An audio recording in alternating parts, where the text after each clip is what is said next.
In our studio today, we have a candidate for the U.S. Senate from the state of South Dakota, Stace Nelson. And he is here, and he is one of the candidates who claims to be a conservative. What I'm wondering is, with the diverse records of all these candidates, how do we really determine who is a conservative and who isn't? So, Stace, can you help me with that? Well, I'll tell you. Yeah, you're correct. There's an election year, everybody's claiming to be a conservative. And the tough thing for South Dakotans to do and our fellow Americans is to spot which ones aren't what they claim to be. And we've got several in this race. And the way you tell whether who's a conservative or not is their record.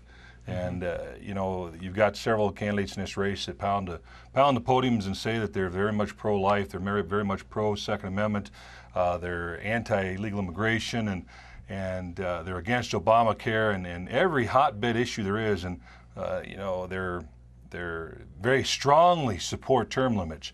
But when you start looking at records, and the three of the candidates in the race have legislative records that we can look back on, and that's where you really start separating the chameleon conservatives from the real conservative race. And I've made no bones about it. I am the real conservative race. Got in the race after several of the candidates, and I got in the race because I knew the records, and I knew I could not support them, and I understood why South Dakotans couldn't support them and were asking me to get in the race. Now, some of the newcomers without legislative records, you know, the thing we got to take a look at is our Congress is a mess, and our Congress is a mess from these folks that claim one thing to get elected, and then they do something totally different once they get in office. And I'd ask folks to take a look at the track record of all the candidates. If these folks were truly, you know, very staunchly pro-life and very pro-Second Amendment, I'd ask them, where have they been the last 4 years in the state legislature when we have had these bills show up? I can tell you that two of the new opponents that are in the race, never seen it before on these issues, on pro-life, Second Amendment. They never testified up in the legislature about these bills or about these pressing issues. And you know, that should tell folks kind of who is and who is not the real conservative race. We've got an actual conservative record on all these issues, not just talking the talk, we walk the walk, and we're very proud to share that record with people. So obviously you've reviewed the records of your opponents, and have you published them somewhere, or do you have someplace where the voters can go to see that? Well, at a lot of the debates, and speaking of games we've been at with these other candidates, we've happily put out our voting records on Obamacare, on illegal immigration, on tax and spend bills, on term limits. And our opponents claim they're running on their record, but when they see these, they scream bloody murder and claim that they're being misrepresented. But it is their actual voting records on these issues. We're happy to put that information out. Matter of fact, we encourage people to go to our Legislative Research Council website and research the issues. It's not always easy, but we're happy to point out the differences between our campaign and who we are as a conservative Republican and these other legislators. You know, the frustrating things as a real conservative is knowing that these other folks are out there trying to claim that title and that mantle into fooling the voters to steal their votes. And you know, probably the one that really kind of offended me was one of my opponents went out and did press releases and claimed he strongly supported term limits.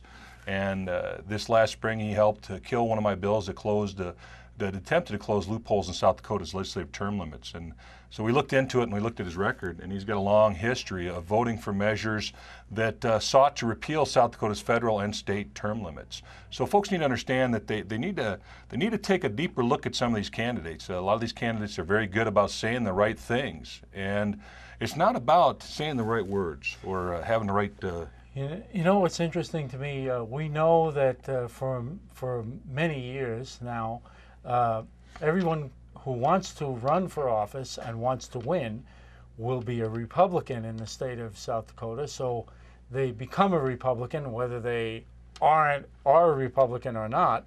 But all of a sudden, they not only want to be just a Republican, they want to be a conservative Republican. So I guess the target is moving here. But being a conservative, I'm saying I like that. At least they're saying the right things, but you do have to make sure that that you're dealing with the authentic thing of conservatism.